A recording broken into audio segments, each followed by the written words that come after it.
Good afternoon, everyone, and welcome to today's webinar, Build Strong LIS Education, Developing an International Quality Assessment Framework. Before we get started, I would like to go over a few items so you know how to participate in today's event. I've joined in a listen-only mode, meaning your line has been muted. You will find other ways to communicate with us in the control panel. And communicate with us and other attendees. You can also post questions for the presenters at any time during the presentation by typing in the questions pane.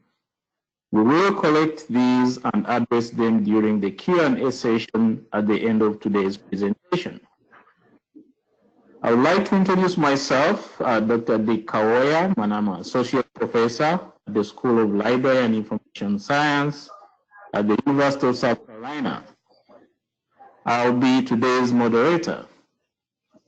I would also like to introduce our other presenters today, Dr. Clara Q, who is the Director and Montessori Distinguished Professor at the University of Illinois, and Dr. Jaya Raju, Associate Professor and Head of Department of the Knowledge and Information Stewardship Department at the University of Cape Town.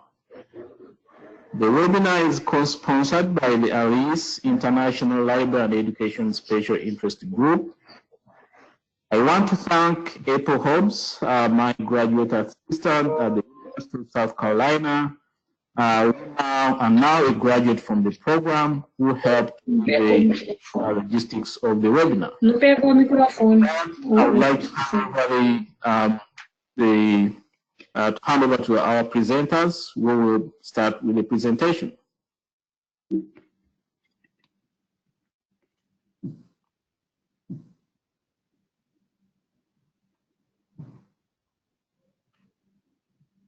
Clara and Jaya, are you ready?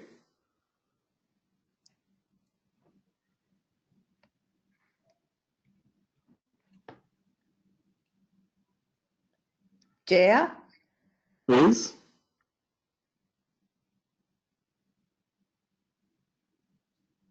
So while we're waiting for Jaya to come on, this is Clara Chu. Clara, I'm here, Clara. I think somebody accidentally muted me. Can you hear me now? Yes. Yes, we can hear you, so go right ahead. Great. Yeah, there's a sign just appeared saying you've been muted, but I see I've now been unmuted. Thank you, Anna. Yes, without further ado, I would like to get into the presentation. Clara and I would be sharing the presentation, so I'll come in the initial slides and Clara towards the middle, and then I will come in again, and then we'll proceed to the Q&A session. So as a working group called the Building Strong Library and Information Science Education Working Group, the group actually formed in 2016. It's located within IFLA, and it began, emanated out of deliberations at a satellite meeting, an IFLA satellite meeting that took place in 2016 in Dublin, Ohio. In summary, the group is working towards the development of a framework for quality assessment of LIS education. In the last few decades, work has been done in this area, but one of the gaps that we discovered, and something that arose out of the satellite meeting, was that there needed to be some understanding or some investigation into various national and regional contexts, and to have these cultural contexts feed into research when looking at LIS education internationally. So having begun in 2016, we started off with a smaller group, and by August last year, we were drawing members in the working group from 5 of the IFLA regions, or all 5 of the IFLA regions, 12 countries, 12 languages, 24 members. And this week, when we had a look at our participation lists, of course, still the 5 regions, but up to 14 countries, 14 languages, and now 27 members. So a group that is growing strongly, both in membership numbers and also in spirit and in enthusiasm for the research that it is involved in.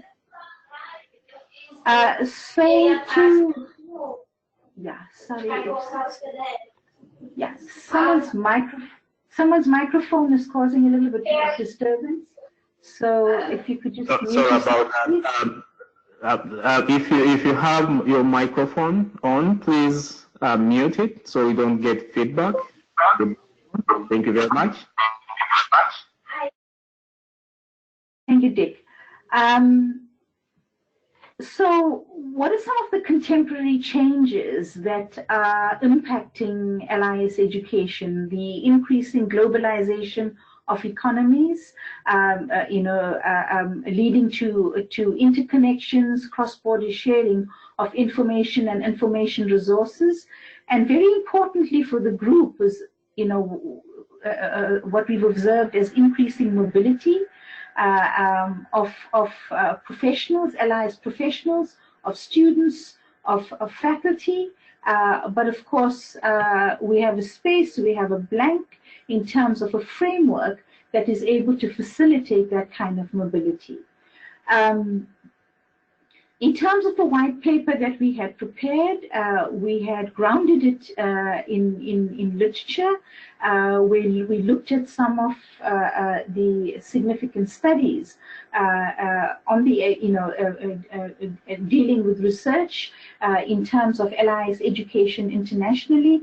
You will see from what we have on the screen, some of it is more recent literature, but there are also areas where the literature is a little bit outdated, but we still we acknowledge that, and we hope that in the research that we are doing would be able to increase understanding and update some of that literature.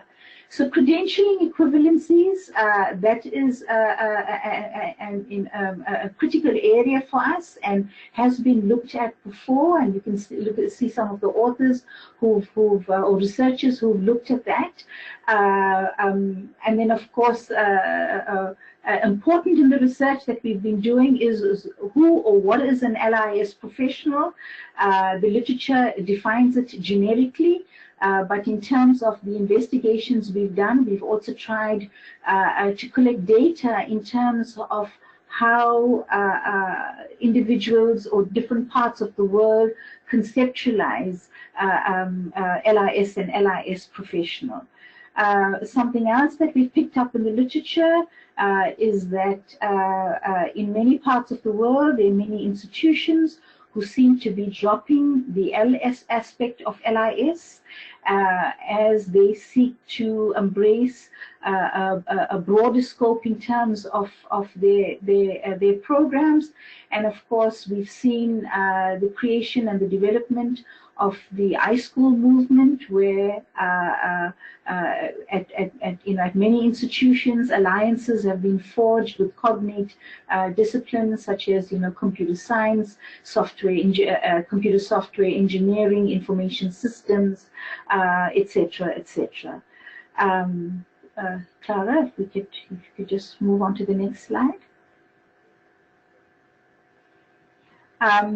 Yes, we also thought before moving on to the preparation of the white paper, we wanted to have a conspectus of the size and the extent of LIS education in terms of number of schools, etc. I'm not going to repeat each of these. It's detailed in the white paper, but we tried to make sure that we were inclusive of the various IFLA regions. There's the Gulf region, and detailing the countries and the sections of the Gulf region that cover LIS education. We did the same, and I think more well known to the world is that of North America, including Canada, Puerto Rico, the US.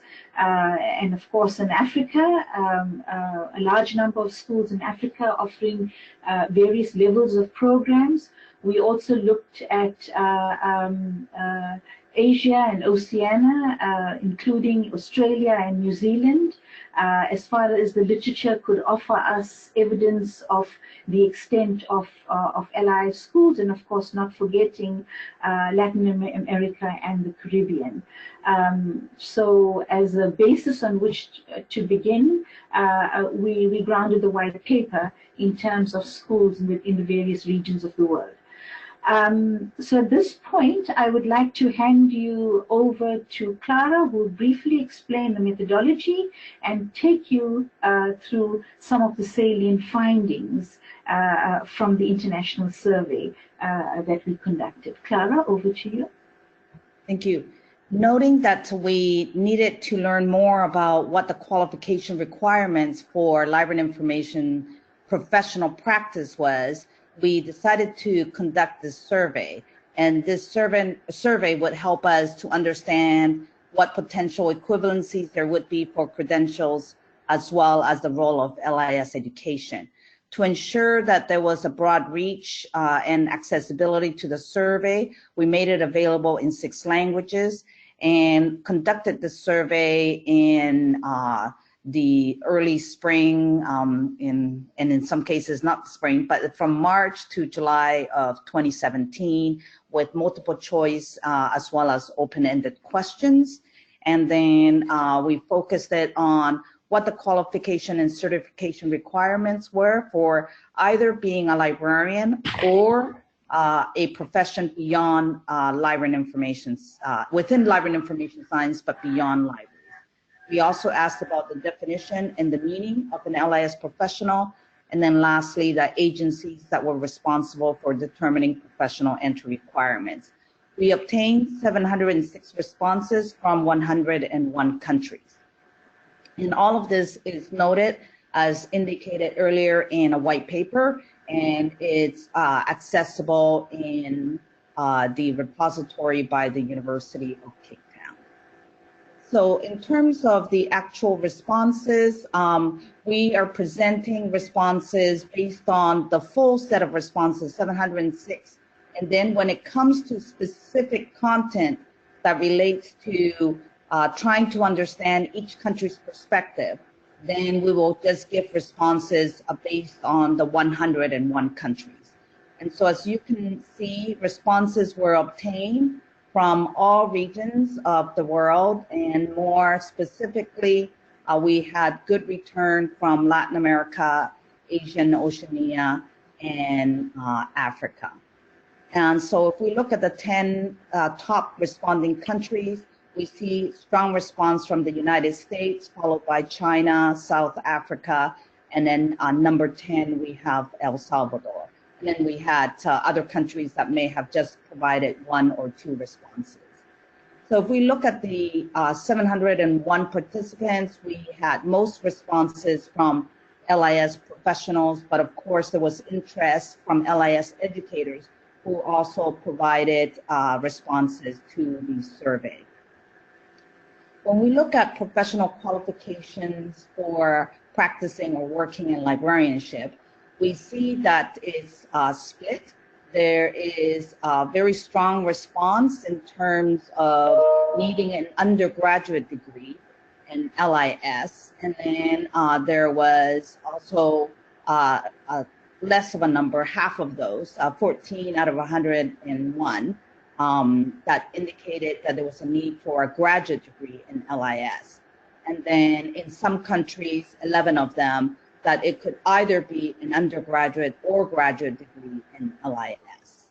And so you can see that there are also experiences of needing other degrees, that other degrees also qualified you. So if we look at the question, what professional qualifications are needed to practice or work in the broader library and information field, so not just in librarianship, we can see that then certain numbers are added. There could be an interest in having any university graduate degree. or an undergraduate or graduate degree in LIS, those numbers expanded a little bit. Then we asked about professional certification required to practice or work as a librarian. And so we found that in Africa, then there were as many countries that needed a certification as those who did not need it. While there was a strong need for certification in countries in Asia and Oceania, in Europe, and in Latin America. And we can see that in the United States, there is not so specifically a general certification requirement for librarian, as the programs are ALA, for the most part, ALA accredited. And so that is the kind of requirement that is needed. So it's not a particular professional certification, but it's the accreditation of the program. Then when we asked whether there was a need for professional certification to practice or work in a specialized area of librarianship. So that's not a general one, but let's say in the case of North America, it's needed for school librarianship and potentially other areas. And so it's indicated that, yes, there was a need for a certification for specialized areas in librarianship. But the experience in other countries that were reported is that there wasn't a requirement for specialized areas of librarianship. Then when we asked the question, was professional certification required to practice or work in the broader library and information field? Then we found that in certain countries like Asia and Oceania, or the regions, I might say, in Europe, then that was required. However, there was a switch in Latin America and not so much required in the broader library and information field. So when we asked about the characterization of library and information, of a library and information professional, then we found that there was a recognition that people who have a professional LIS degree were ones that would be considered a library and information professional. And so that's by over 61% indicated this. And so if we look at specifically by region, then we can see that in some regions, then it was quite high, but in other regions, then there was as much of an indication that a title, such as library and information science or working in that area, was also important. And so this we can see more specifically when we look at this chart. So we look at this chart, then of those responding in Asia and Oceania, as I indicated, that there was about 30% who indicated that working in a library and information institution or having the job title as in the library and information field was considered important. And then not just the degree, but having knowledge and skills in the LIS field was considered important in Asia and Oceania. So if we look at the authority to determine professional entry requirements in the field, we found that there was, in some particular areas, such as in Asia, that a government agency would indicate a professional entry requirement. And then we found that in other parts of the region that that wasn't so much the case. And we find that if we look at North America, of course, it's a professional association, is the accreditation by the American Library Association. So we look at now, not so much an authority so much, but if there's legislation or policy in a country that dictates the qualification of librarians, we find that in Africa, there's in Asia and Oceania, as well as in Latin America, it's over 50% of the responses indicated that there is existing legislation and policy.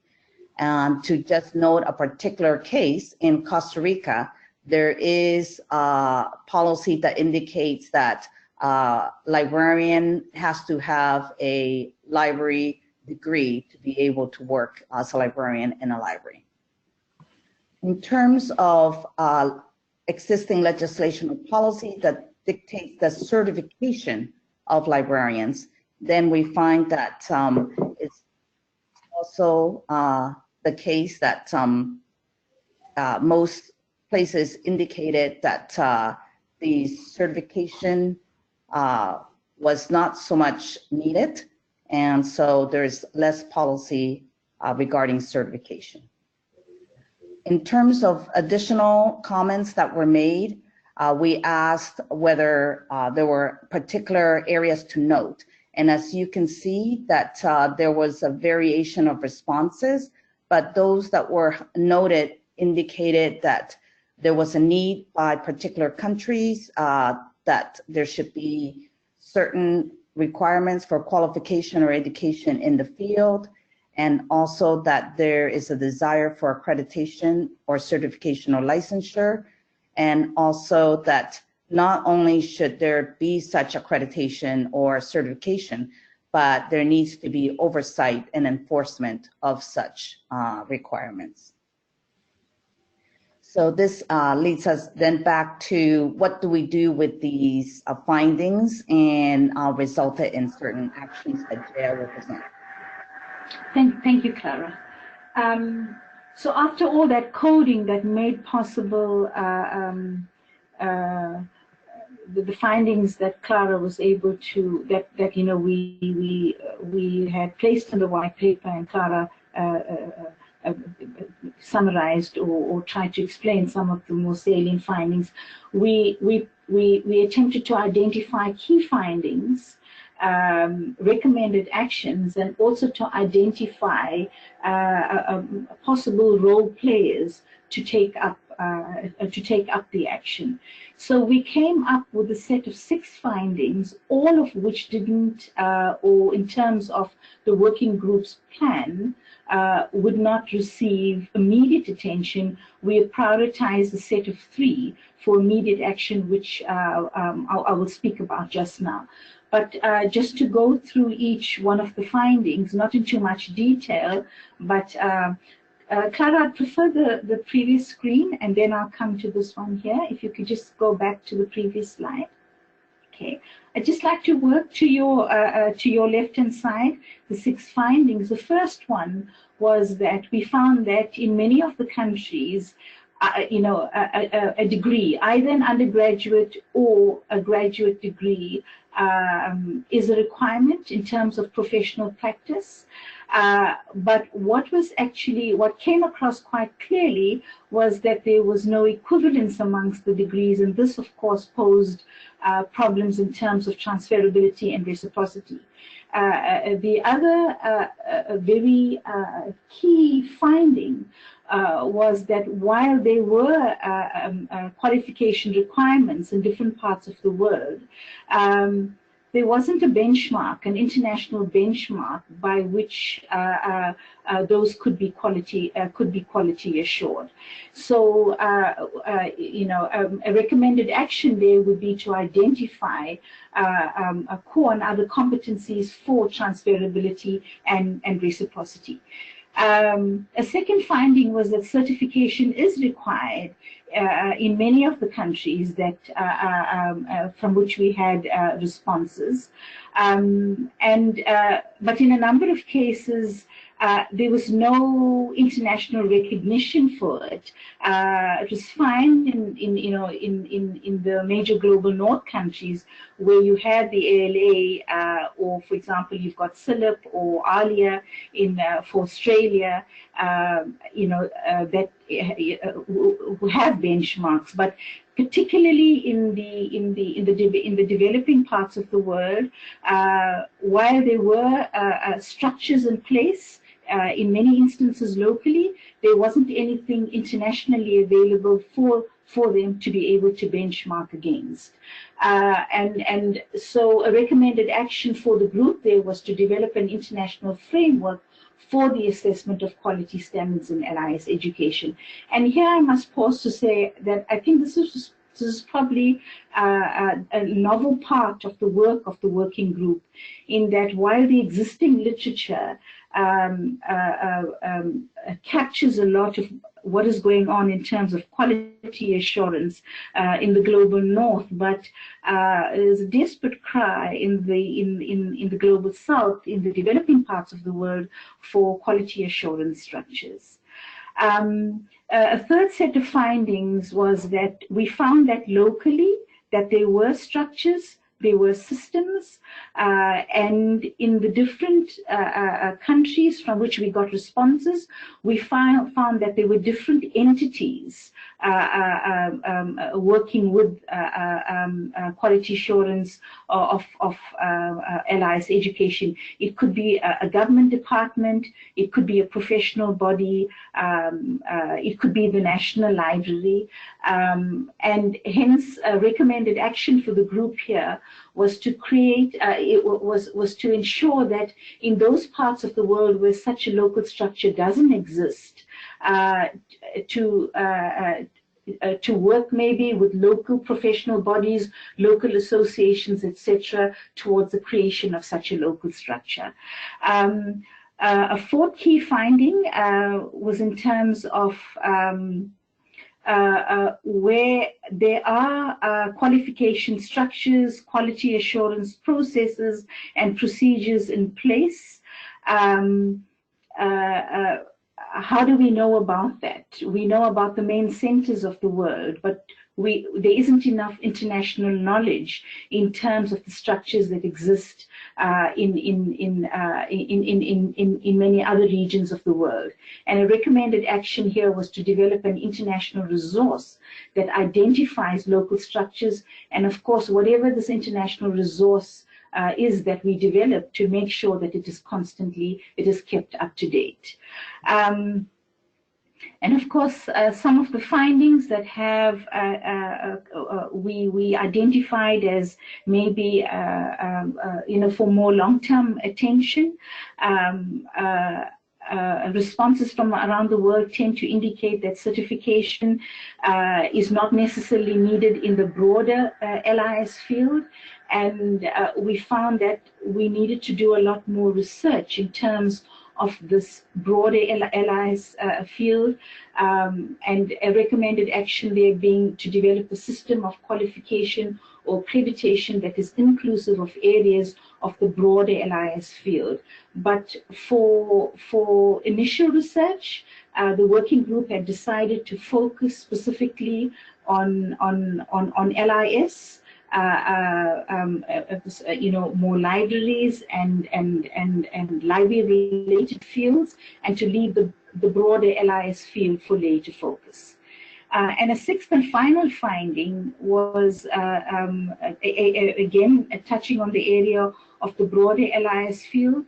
At one time, if we look at the literature, it was understood that these were separate disciplines, but as we've seen the impact of technology in the field that we work in, and there's been a lot of evolving in terms of librarianship itself, and boundaries have become blurred between libraries and cognate disciplines, and we find that there's this blurring in terms of scope of practice, skills, and knowledge, and for later attention and action in terms of defining and understanding what exactly the broader LIS field means, and what is the implication of this for LIS education and professional development.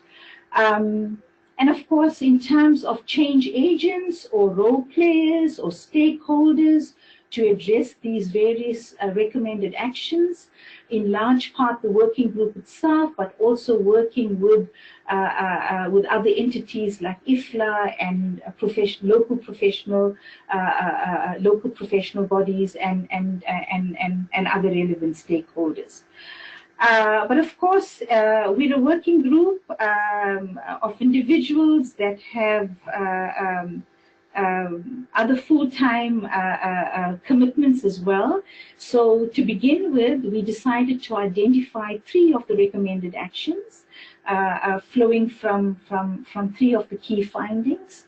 And you'll see them highlighted on the screen. And the first one is to identify core and other competencies, and particularly addressing the issue of transferability and reciprocity.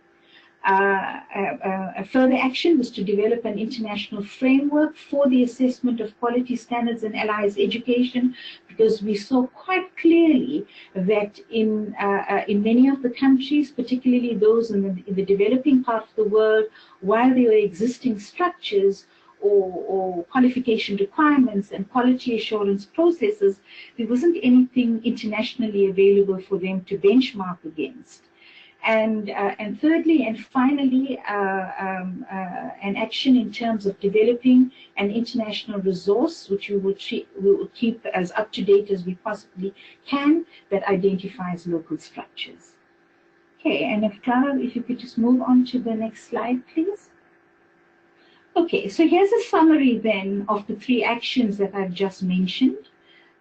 So while we had 6 sets of findings and corresponding recommended actions, we have decided for initial work to target 3. And there's our action A and action B and action C, and I've identified, I mentioned each of these. And to bring the presentation to a close, this is just a summary of each of the actions. And in the working group of 27 people, we have subdivided into smaller groups, with each of these subgroups dedicated and committed to a particular action. So this is action A then, with the 2 co-leads. In this presentation, we're not giving details of who the individuals are, but essentially to build an existing database of LIS programs, which will be kept regularly updated. And of course, this is not work that is going to be, we've begun from scratch. There are existing, there's existing work, and it's existing work that is being built on, and of course, capturing information about schools, about programs, about local structures, organizations, procedures, etc., etc. Okay, then we have action B. Action B, essentially working with relevant constituencies and organizations, professional bodies, IFLA included, to address the need for an international framework for quality assurance of LIS education globally, and of course to ensure that in terms of collection of data or collection of information and trying to understand how the development of such a framework will happen, this particular group is currently liaising with key individuals from different associations, institutions, and organizations associated with LIS education, as well as LIS services across the world. And I think there's some of you present in the room who've already been approached by members of this group in terms of response to questions. And finally, action C, looking at identifying core and other competencies for transferability and reciprocity, because that was one of the starting points in terms of the research that this international working group is doing, in that there's so much that exists in different parts of the world, but there's no equivalence. There's no correspondence, and that comes in the way of transferability and reciprocity. Okay, so those are the 3 identified actions. Don't want to just, we'll say thank you after the Q&A session, but just to mention that these 3 actions would be detailed and discussed to a greater extent at the open session at IFLA, and the details of the time and date of that open session at IFLA is reflected on the screen. And Dick, I'd like to hand back to you, Dick, so you can run the Q&A session. All right. Thank you so much, Clara. Thank you so much, Jaya, for the wonderful presentation and sharing the research you've completed, or at least we are part of this group. I'm looking at the question pane, and we don't have any questions right now. So are there questions from the attendees? Any questions for our presenters? You can post your questions to in the questions pane or in the chat, whichever you prefer. If none, I know that you, Clara and Jaya, had a few questions that you wanted to go through. Do you mind if we go ahead and address those? Then we can come back to the questions from the participants, if any. Yes, so Jay and I had a chance to discuss, and we thought it would be interesting to learn from the participants how LIS education is evolving in your country and what changes are taking place. So what are some of the changes that you're seeing, and are they positive changes, challenging ones, and how are they being addressed? Okay, thank you very much. Just to repeat that question, so the presenters would like to know from those who are participating, the attendees, the state of LIS education in your countries or your regions. I know we have a few international participants. The challenges you see, and wherever we presented this work, or we've used these questions as validation for the data that has been shared. So any reactions, any responses to those to that question?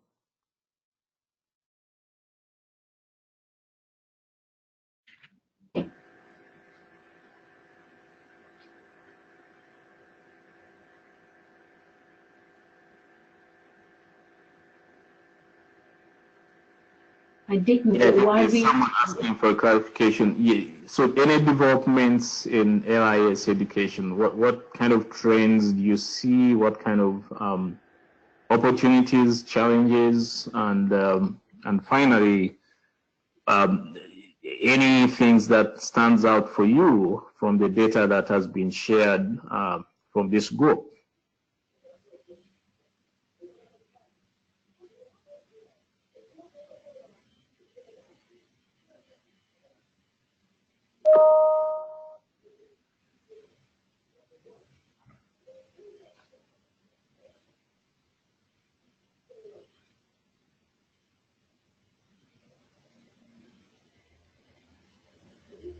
I guess I'll open it up by asking. We do have actually a question from one of the participants.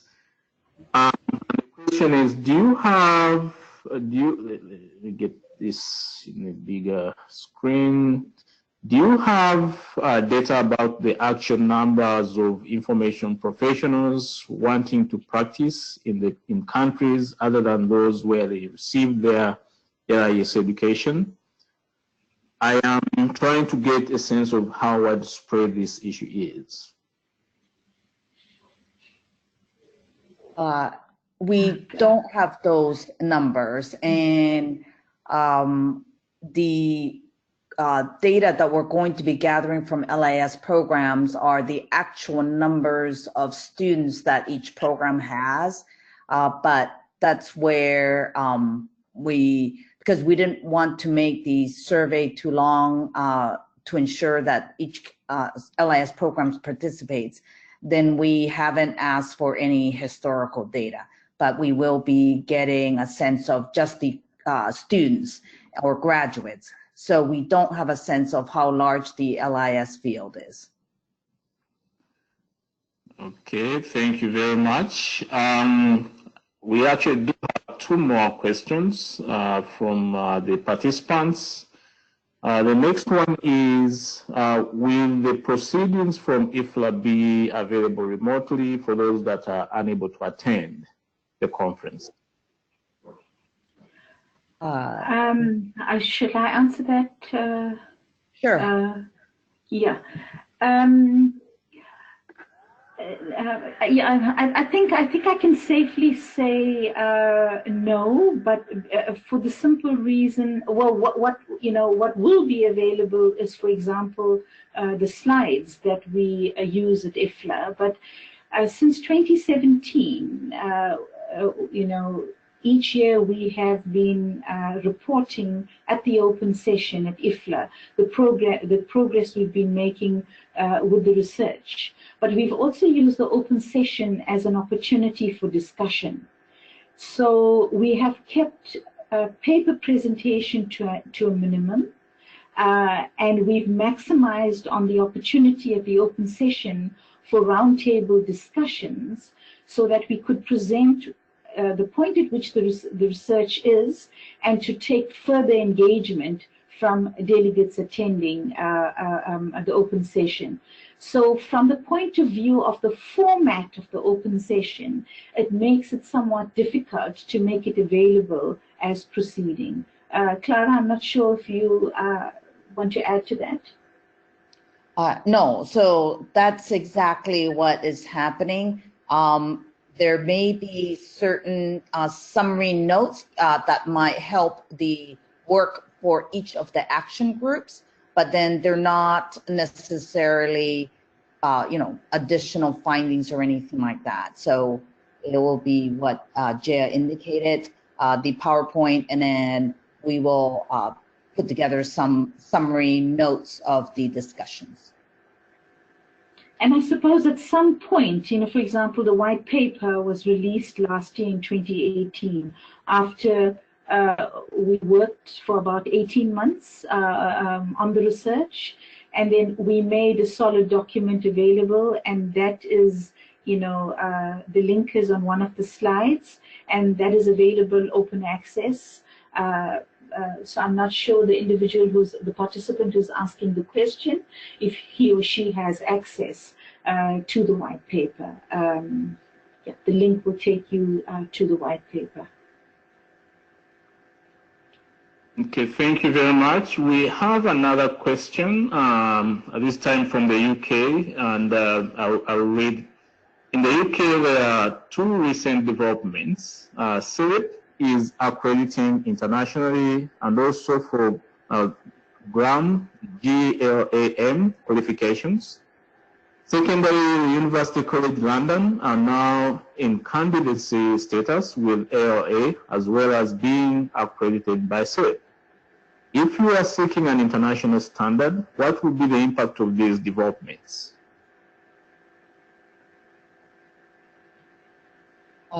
I can start first. One of the things that we have looked at is this notion of accreditation and how that would be a challenge for IFLA because it doesn't have the infrastructure. So recognizing the resources and what the realities are in the field in terms of whether any organization would be able to take this on, then we haven't focused on creating an accreditation system. What we have been discussing is more a system that recognizes professional qualification. And so at this moment, the system will look at two components. One is the education or knowledge that an individual has. So then that might be noted by the certificates or degrees that someone might have. So that's knowledge. And then the other would be application of that knowledge. So do people have experience working, and what type of work and what type of skills? And so with that kind of knowledge, then it would be based on the letter that a supervisor would submit that would acknowledge the experience that the person would have, and the various experiences that the person has indicated in terms of practicing their skills. So that is where some of the thinking is at. We haven't fully developed it, and so I'll pass it back to Jaya, who is in that group, and some of their thoughts. Yeah, exactly. That's a point I'd like to reiterate. We are very cognizant of the fact that this is a complex area. There are no cut and dry solutions. And part of what Action B is looking at is engaging with the leadership of, for example, LIS and SILIP and IFLA, and asking those very questions in terms of how feasible do they see such an international framework being, and if it is feasible, you know, or who should be overseeing this, and what are the implications, not just for, you know, for traditional LIS, but for non-traditional competencies as well. So as Clara outlined, it's, you know, that's the baseline thinking we are at, but of course we are feeling our way through the research in terms of the current questions that we are putting to key stakeholders, and we are hoping after, you know, possibly towards the end of the year, the beginning of next year, a clearer picture would begin to emerge. Okay, thank you very much. We do not have any more questions here. We have a little bit of time, about 12 minutes. Would you want to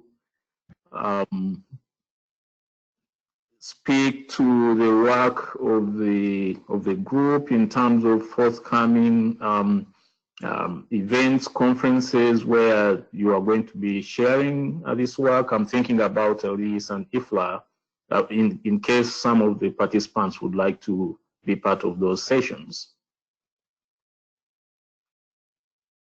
Yeah, the one we mentioned already, the 27th of August, the IFLA meeting. That's a key meeting for us. Since 2016, annually, we've been reporting the research in progress at that meeting, and also having engagement around the issues we're dealing with.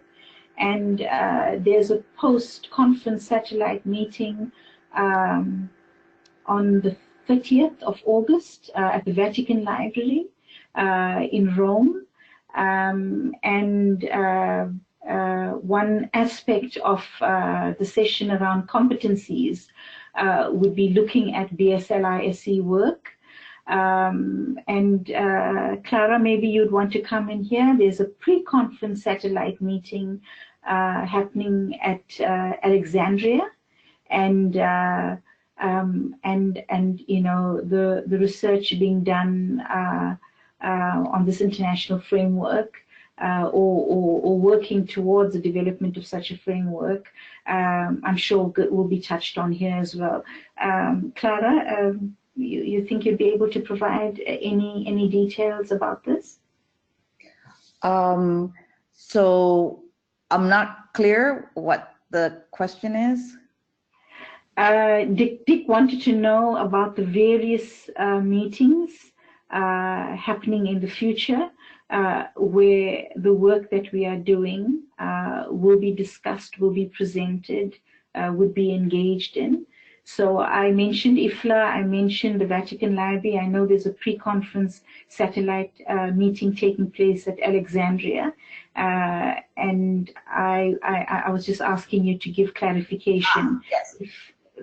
Okay. Yeah, so at the Alexandria meeting, then what we'll focus on is, in terms of some of these results, then what is the broader concerns and issues in the regions that are represented by Division 5.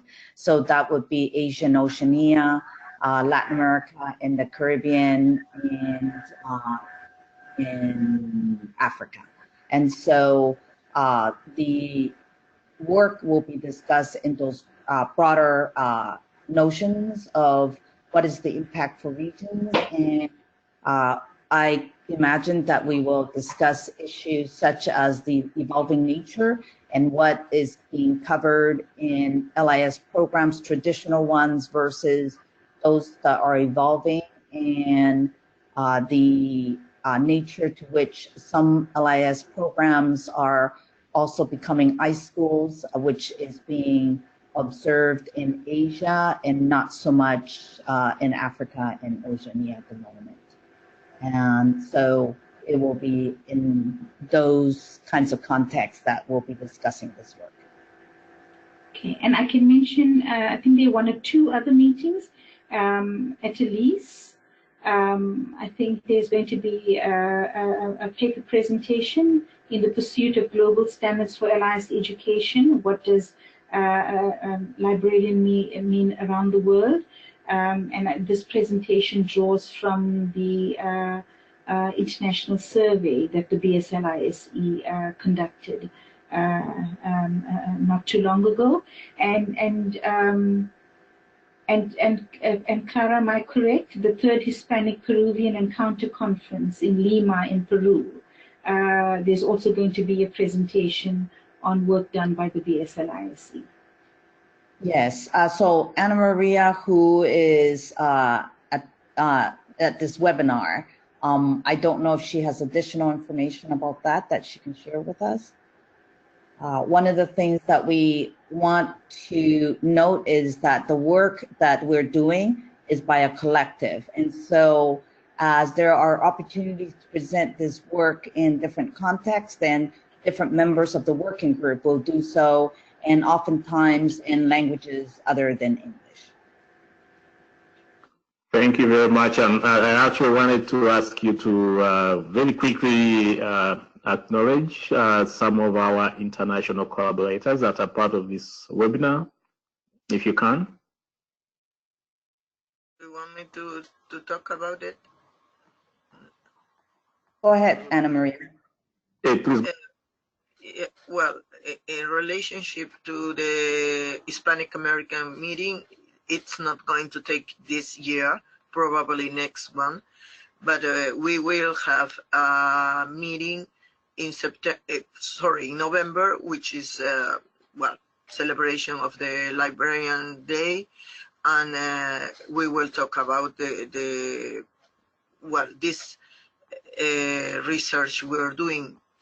And in terms of Group A, which we are collecting metadata, we're working on that. But the main thing is that if you are going to Athens to the IFLA conference, we will have there also the opportunity to have some people collecting your data in a laptop or in a tablet. So we will have the opportunity there also to collect some data. That's it. I'm not sure if Anna Maria Tamaro, Primož, I know his microphone is troubling him, but if Anna Maria Tamaro is with us, maybe she would like to share something from Action C. Thank you, Jaya. Thank you, Clara. Really, we are working in Action C about competencies, starting from existing library association framework. And also we extended the analysis to the descriptive competencies we found in the literature. There are many new competencies, but especially what is interesting in this particular time of change is the ethics, which is becoming a focus, because there is a new active role and not just an intermediary role. But this is just the matter of discussion, and we are going to try to discuss in Athens about this interesting, challenging transformation in the framework of the global vision. And so Action C is just collecting until now data, but from data we wanted to stimulate a discussion which will be in Athens, and I hope will be continued also in the Vatican satellite you, Jaya, mentioned. Thank you. Any other questions or interventions for up to been said? Pardon me, Dick, but I think Nuria is present with us. Clara, you'll agree with me, Nuria has been very much a driving force in terms of Action A. So maybe Nuria would want to add something. Yes, thank you. Well, at this moment in Action A also we are working with the mapping, because it also gives a very good insight in order not only to just to locate visually, and now we are working not only in a simple map, also to try to incorporate this information from the metadata. We have also decided the software, and we are incorporating this information into a GeoServer. And the idea would be to use this platform to map, but also to in the future to be able to introduce new insights, for example, from other universities. And that's the idea. And well, at the open session, we are working on that. So I think we are going to be able to show a pilot of the GeoServer to the presence, and maybe we can gain feedback about how can we improve the mapping. All right, thank you very much, Clara. Thank you, Jaya. And thank you everyone for attending today's webinar, Building Strong LIS Education, Developing an International Quality Assessment Framework. We will post today's recording in the Members Center of the website within 24 hours. If there are additional questions or if we were not able to address, you may contact the speakers directly. On behalf of LIS, the International Library Education Special Interest Group, and our presenters, thank you for joining us today and have a great day.